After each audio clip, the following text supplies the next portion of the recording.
Le bonjour, bien-aimé de Dieu, que la paix et la grâce de Dieu soient avec toi en cette nouvelle semaine qui commence.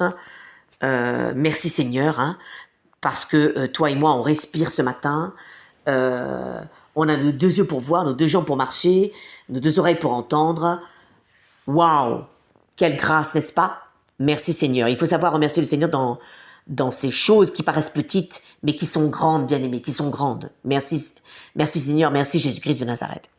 Alors, je t'invite à venir avec moi dans 1 Chronique, chapitre 13 et 14, parce que Christ, ce matin, bien-aimé de Dieu, t'invite à te comporter comme David, te comporter comme le roi David, dans 1 Chronique, chapitre 13, verset 14, d'accord? En tout cas, à ce moment-là, de son histoire. Car, bien-aimé de Dieu, Christ a une question pour toi ce matin. Veux-tu que le Seigneur t'affermisse? Comme David lorsqu'il était roi d'Israël, d'accord? Il a régné pendant plus de 40 ans sur tout le royaume d'Israël, d'accord? Alors, la deuxième question que Christ pose ce matin, bien-aimé de Dieu, avant qu'il ne t'affermisse, est-ce que dans ton cœur, tu crains vraiment l'Éternel? Est-ce que dans ton cœur, ce midi-là, parce qu'on est déjà midi, est-ce que, bien-aimé, est-ce que tu as la crainte de Dieu dans ton cœur? Parce que regarde au verset 12 de 1 Chronique, chapitre 13, bien-aimé de Dieu. David avait peur de Dieu. Oui, David avait peur de l'Éternel.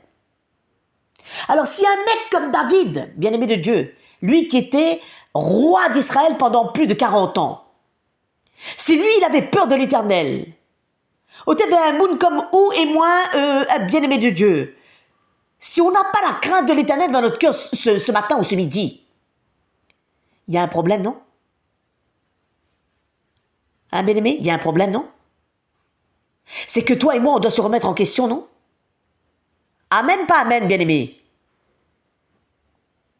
David, qui était roi d'Israël, au verset 10 de 1 Chronique, chapitre 14, il consultait l'Éternel. Et encore au verset 14, il consultait l'Éternel. Il consultait Dieu avant de prendre n'importe quelle décision, avant de faire un pas. Il ne faisait pas un pas sans lui. Alors, bien-aimé de Dieu, ce matin, je t'invite, ou Christ t'invite, à le consulter avant de faire un pas, avant de dire quelque chose, avant de prendre une décision. Amen. Amen. Alléluia.